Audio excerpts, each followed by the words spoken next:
नमस्कार, मी नरेंद्र पाटील काळे आणि आपण पाहत आहात खबरनामा न्यूज. शेतकरी, कायदा आणि सत्याचा आवाज. प्रगत तंत्रज्ञान मग ते जीएमचा असू द्या किंवा इतर कुठल्याही याच्यामध्ये असू द्या, मशिनरीचं असू द्या, हे तंत्रज्ञान जर भारतातल्या शेतकऱ्यांना मिळालं तर भारतातला शेतकरी गरीब राहणार नाही. भारतामध्ये कुपोषणाचे बळी होणार नाही. भारतातील उद्योग समृद्ध होईल. भारतामध्ये बेरोजगारीचा प्रश्न राहणार नाही.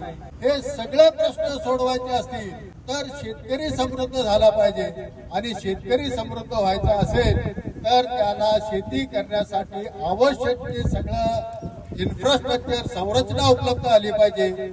त्या पद्धतीचं तंत्रज्ञान उपलब्ध झालं पाहिजे, बियाणं उपलब्ध झालं पाहिजे आणि बाजारपेठ उपलब्ध झाली पाहिजे. आणि जर श्रीमंत झाले तर निवडणुकीत हे आपल्या मागे झेंडे घेऊन पाहणार नाही. आणि झेंडे कोणते घेऊन पळतो आपण? कोणाचा लाल झेंडा, कोणाचा निळा झेंडा, कोणाचा भगवा झेंडा, कोणाचा हिरवा झेंडा.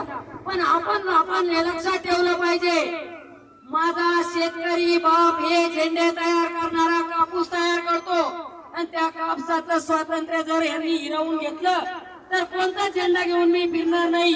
यांच्या निवडणुकीवर आणि या सरकारवर बहिष्कार टाकल. एवढंच बोलते, थांबते. धन्यवाद.